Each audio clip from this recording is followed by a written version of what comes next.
రాఖీ పండుగ వల్ల లాభాలేంటో చెప్పు. పండుగ రోజు చెల్లె అన్నకు రాఖీ కడుతుంది. ఆ తర్వాత రాఖీ కట్టినందుకు అన్న చెల్లెకు పైసల రూపంలో బాకీ కడతాడు. అట్లాంటి రాఖీ పండుగ వల్ల పగిలిపోయే లాభాలున్నాయి మేడం. అందులో ఫస్ట్ లాభం, ఎప్పుడొస్తానవరా చెల్లె అని అన్న అడుగుతాడు.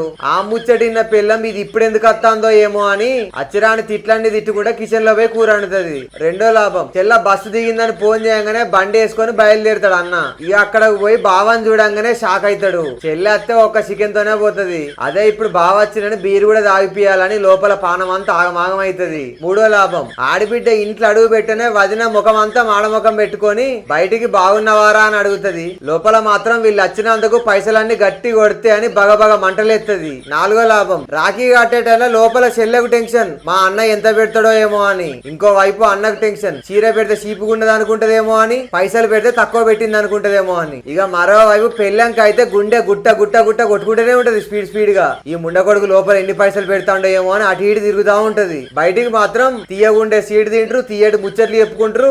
ఏగి పైసలు ఏమున్నదన్న, నీదే నాది చిన్నప్పటి బంధం, అది ముఖ్యం గాని చెల్లె అంటది. చెల్లెకు పెడితే చెడిపోతుందారా అని అన్న అంటాడు. ఇచ్చినప్పుడు తీసుకోరాదురా అని వదిన అంటది. ఐదో లాభం, కొందరు ఇళ్ళ పైసలు అయితే మొగడు ఎక్కువ పెడతాడేమో అని భయపడి పెళ్ళం ఒక చీపు చీర 100కో 200కో అంగట్టు సెలెక్ట్ చేసి, ఇగో ఈ చీర మీ చెల్లెకు పెట్టని ఇత్తది, ఈ చీర 500ది 1000 రూపాయలదని కాస్ట్లీ ముచ్చట్లు చెప్తది. పెళ్ళం అంటే పరాయిది కాబట్టి దానికి అర్థం కాదు. కనీసం తొడబుట్టిన అన్నైనా పెళ్ళం ముందు లొల్లెందుకు కానీ సైలెంట్ గా ఉండి పక్కకు తీసుకుపోయి అయినా, ఇగో చెల్లె ఓ 500 తీసుకో 1000 రూపాయలు తీసుకో అని పెట్టాడు. అసలు పెట్టాలన్న ఆలోచన కూడా ఉండదు. కానీ పోయేటప్పుడు మాత్రం పైలంగా పోలి అని గట్టిగా చెప్తాడు.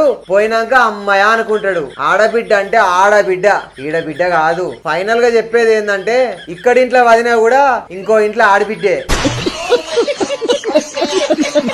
అమ్మా, మన బాబు వాళ్ళ చెల్లి వచ్చి రాఖీ కడితే ఎంత పెడదామో చెప్పు. ఏమున్నదిరా, 100-200 పెడదాంతి. మరి మన అక్క రాఖీ కడితే ఎంత పెడదామే? మనక్క కడితే 1000 పెట్టినేం లేదు, 2000 పెట్టినేం లేదు, 5000 పెట్టినేం లేదురా. మనక్క కదారా? ఏ ఊకో అమ్మా, మనక్క అత్తను 1000, 2000, 5000 పెడదామంటాను.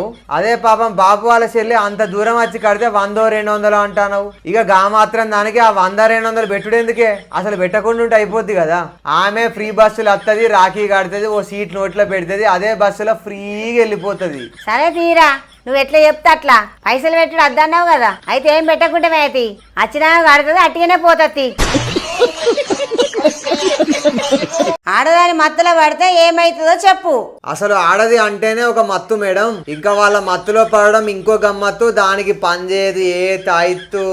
మందు తాగితే తెల్లారి దిగిపోతుంది, సిగరెట్ తాగితే అర్ధ గంటలు అయిపోతుంది. గంజాయి తాగినా డ్రగ్స్ తీసుకున్నా వాటికి రిహాబిలిటేషన్ సెంటర్స్ కూడా ఉన్నాయి, వాటి వల్ల బాగుపడచ్చు కూడా. కానీ ఆడదాని మత్తులో పడితే మాత్రం చాలా డేంజర్. ఏ హాస్పిటల్ కూడా పనిచేయి. ఒక్కసారి ఈ మత్తులో పడ్డం అంటే అవ్వ అక్క అన్న తమ్మి ఇల్లు వాకిలు అని ఏం ఉండయి. పొద్దున్న లేస్తే సిగ్గు శరం అన్ని పెట్టి ఆమె వెనకాల తిరగబుద్ధి అవుతుంది. ఆమె మెసేజ్ చేయకపోతే మంటలు ఎత్తది, కనబడకపోతే కంపరం అవుతుంది. ఇక ఆమె అందాన్ని చూస్తే పానం అంత ఆగమాగం అవుతుంది. ఆమె కోసం ఏమన్నా చేయబుద్ధి అవుతుంది. అవసరం ఉంటే ఆమె కోసం పానం ఇయ్యబుద్ధి అవుతుంది, పానం కూడా తీయబుద్ధి అవుతుంది. ప్రపంచం అంతా ఒకవైపు నడుస్తా అంటే ఆమె మత్తుతోని వీడు ఇంకో వైపు నడుస్తా అంటాడు. ఆ మత్తు కోసం ఎన్ని పైసలైనా ఖర్చు పెడతాడు. అవసరం ఉంటే జీవితం చిప్ప చేతికి వచ్చినా ఆ మత్తే కావాలని కోరుకుంటాడు. దానికోసమే ఎప్పుడు పరితపిస్తూ ఉంటాడు. ఫైనల్ గా చెప్పేది ఏంటంటే, ఆడదాని మత్తులో పడితే ఎంతటి మొగోడైనా మంటలు కలిసిపోవాల్సిందే.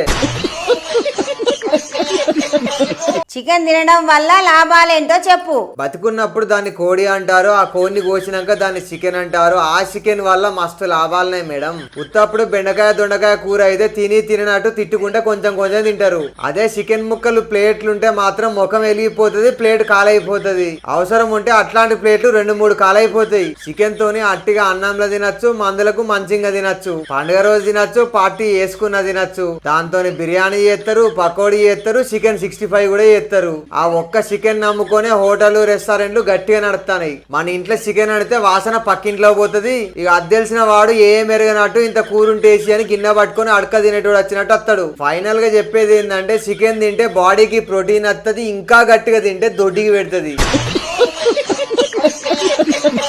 మినరల్ వాటర్ వల్ల లాభాలేంటో చెప్పు. మినరల్ వాటర్ అంటే మామూలు వాటర్ కాదు మేడం. బాటిల్ కు స్టిక్కర్ అంటించి అందులో కెమికల్ కలిపిన నీళ్లు పోసి రేట్లు పెంచి మరీ అమ్మే వాటరే మినరల్ వాటర్ మేడం. అలాంటి మినరల్ వాటర్ వల్ల మస్తు లాభాలున్నాయి. బయటకు వెళ్లి బాటిల్ కొనుక్కొని తాగితే చూడడానికి చాలా స్టైలిష్ ఉంటది. బాటిల్ 20 రూపాయలైనా పర్లేదు, ఇంకా బ్రాండెడ్ బాటిల్ అయితే 60 రూపాయలైనా పర్లేదు. కొనేస్తాం, తాగేస్తాం, అవసరం ఉంటే మందులో కూడా కలిపిస్తాం. ఒకవేళ బయట వాళ్ళు చూసినా వాటర్ బాటిలే బ్రాండెడ్ తాగుతున్నాడు అంటే వీడు ఎంత బలిసినోడో అనుకుంటారు. కంపెనీ వాడికి కోట్లు కోట్లు ఆదాయం తీసుకొచ్చేదాకా కష్టపడుతూనే ఉంటారు. ఒకప్పుడు మంచినీళ్ళు అంటే బాయిల చేతికొచ్చి బిందెలు ఎత్తుకొచ్చేటోళ్ళు, మంచినీళ్ళు తాగేటోళ్ళు, ఆరోగ్యంగా ఉండేటోళ్ళు. ఇప్పుడు ఈ మినరల్ వాటర్ తాగి తాగి బాడీలో బొక్కలు అరుగుతాయి, హాస్పిటల్ పోతాము. దాని వల్ల డాక్టర్లు, మెడికల్ షాప్ వాళ్ళు మస్తు బాగుపడతారు. ఇంకో కామెడీ ముచ్చట ఏంటంటే నీళ్ళల్లో ఉండే మినరల్స్ తీసేసి అందులో కెమికల్స్ కలిపేసి దాన్ని మినరల్ వాటర్ అని అమ్మేస్తున్నారు. మనం కొనేస్తున్నాము, లాస్ట్ గా హాస్పిటల్ పాలవుతున్నాము. ఫైనల్ గా చెప్పేది ఏంటంటే మినరల్ వాటర్ లో బొట్టు బొట్టుకు నిజాయితీ ఉంటది. అవి తాగి తాగి హాస్పిటల్ పడితే రోజు రోజుకు బిల్లు వాసిపోతుంది, బీపీ పెరిగిపోతుంది.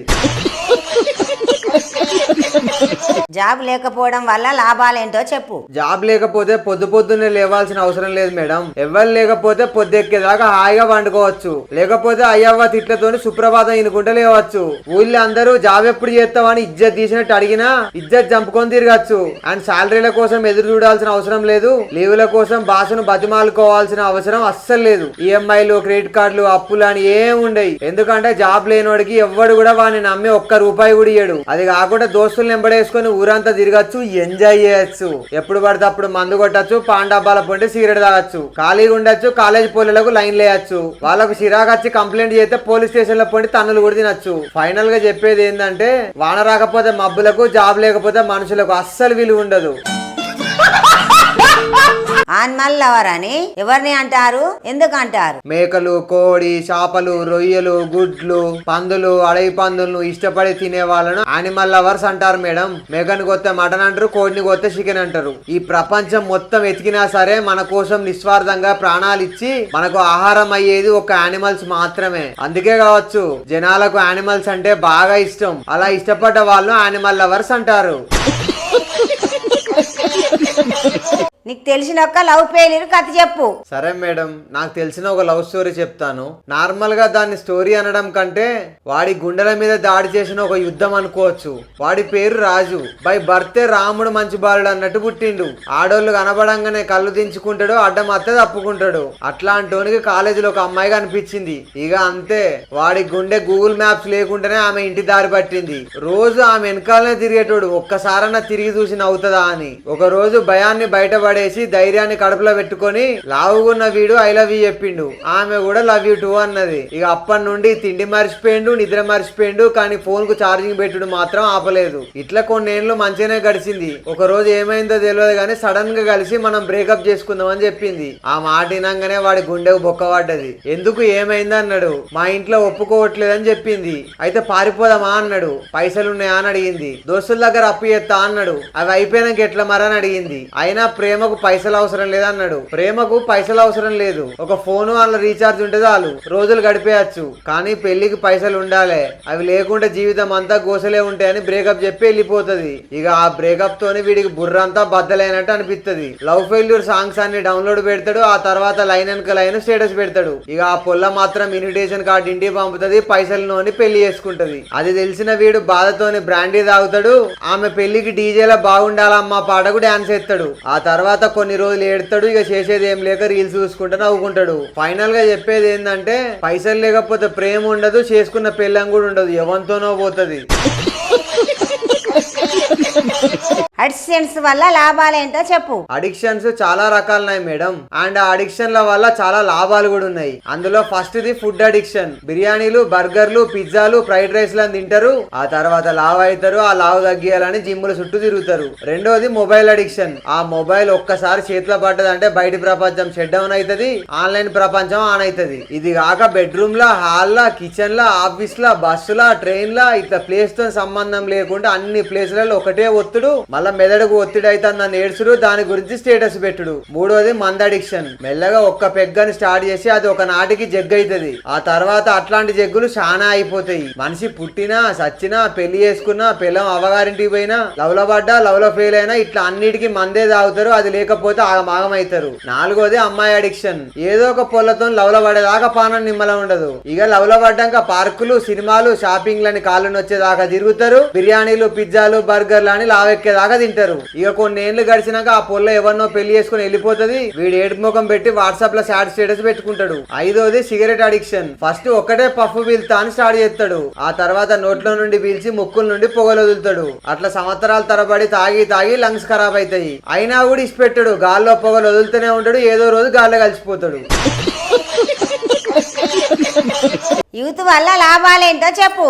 అసలు యూత్ అంటేనే ఇవాళ రేపు బూత్ అయిపోయింది. అలాంటి యూత్ వల్ల మస్తు లాభాలున్నాయి మేడం. అంబటల్ల దాకా పంటరు. ఒక్కసారి పక్కలకెళ్ళి లేచి బయటికి పోయిందంటే అర్ధరాత్రి అయినా కూడా ఇంట్లో అడుగు పెట్టరు. మూడత్త మందు కొడతారు, సెస్సత్త సిగరెట్ తాగుతారు. ఆకాశం అంత పొగని నింపుతారు. లైఫ్ మొత్తం ఎంజాయ్ చేస్తారు. ముగ్గురు నలుగురు బండ్లు ఎక్కుతారు. ఊరంతా రౌండ్లు కొడతారు. అది చూసిన పోలీసు వాళ్ళకు ఫోటో తీసి ఫైన్ వేయడానికి అవకాశం ఇస్తారు. రాజకీయ నాయకుల కోసం చెప్పులు అరిగేదాకా వాళ్ళ వెనక తిరుగుతారు. వాళ్ళు ఇచ్చే బీర్ల కోసం బిర్యానీల కోసం కక్కుర్తి పడతారు. వాళ్ళ కోసం ధర్నాలు చేస్తారు. బస్సులు తలగ పెడతారు. షాపులు వాళ్ళకు కొడతారు. అవసరం ఉంటే పానం ఇస్తారు, పానం తీస్తారు. లాస్ట్ వీళ్ళు బుచ్చపోలు అవుతారు. ఇలాంటి అన్ని చూసి పని పాట లేకుండా వీడు ఊరి మీద పడి తిరుగుతాడని ఊళ్ళో ముచ్చట్లు పెట్టుకుంటారు. పెళ్లిలో పోతారు, మంద అవుతారు, డీజేల కాడ గుంపులు ఎగురుతారు. ఇక ఎగిరిన కాడ చక్కగా ఉంటారా? లొల్లిళ్ళు పెట్టుకొని తన్నుకుంటారు. పోలీస్ స్టేషన్ లో పోతారు. లాస్ట్ కు అయ్యవ్వ ఇజ్జత్ తీసేదాకా కష్టపడుతూనే ఉంటారు. ఇంత జరిగినాక కూడా సిగ్గు శరం మానం మర్యాద అన్ని పెట్టి తెల్లారి మళ్ళాదే పాట పాడతారు. అంత మంచోళ్ళు మన యూత్.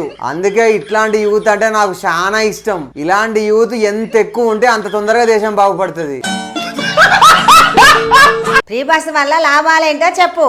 అసలు బస్సు ఎక్కాలంటేనే భయం అవుతుంది. సీటు దొరుకుడు అటెంక కానీ కనీసం నిలబడడానికి సంతృప్తిదాలన్నట్టు అయిపోయింది. వాళ్ళు నొక్కుండు. వాడు ఏడు నిలబడతారో ఎక్కడ కింద పడతారో కూడా తెలియదు. కొందరు అయితే సీట్ల కోసం మాట పెరిగి గొడవలు పెట్టుకుంటున్నారు, కొట్టుకుంటున్నారు. అవసరం ఉంటే జుట్లు పట్టుకొని తన్నుకుంటున్నారు కూడా. బస్సు ఫ్రీ అనేసరికి ఉన్న ఆడోళ్ళంతా ఒకళ్ళు కుక్కుకొని మరీ ఎక్కుతాళ్ళు. ఆ ఒత్తుళ్ళు చూసి బస్ డ్రైవర్ కు బీపీలు ఎత్తాంది. కండక్టర్ కోపం వస్తుంది. టికెట్ తీసుకొని ఎక్కిన మొగోనికి మంటలు ఎత్తాంది. మళ్ళీ ఇదే కాకుండా ఎక్కిన ఆడోళ్ళు లోపలి పోతారు, దారిలో అడ్డంగా నిలబడతారు. ఇవే కాకుండా ఇంకొక స్పెషల్ లాభం కూడా ఉన్నది. ఎట్లాగూ ఫ్రీయే కదా అని ఉన్న ఆడోళ్ళంతా బస్సులో పోతాళ్ళు. దాని వల్ల ఆటో డ్రైవర్లు ఆగమైళ్ళు, టాటా ఏసీలకు టాటా చెప్పిళ్ళు. ఇక జీబులు అయితే మొత్తానికి కనబడకుండా చేసిళ్ళు. ఇన్ని లాభాలున్న ఫ్రీ బస్సు ఒక్క మన రాష్ట్రంలో కాకుండా దేశం మొత్తం పెట్టాలి. ప్రజలందరూ ఆనందంగా ఉండాలి. నాకు తెలిసినంత వరకు బస్సులో నేను ఎక్స్పీరియన్స్ చేసింది మాత్రమే మాట్లాడాను. ఏదైనా తప్పుగా మాట్లాడితే దయచేసి క్షమించండి. అండ్ మీ బస్ ఎక్స్పీరియన్స్ ఏంటో కింద కామెంట్ లో రాయండి. మరిన్ని వీడియోస్ కోసం ఫాలో కొట్టండి.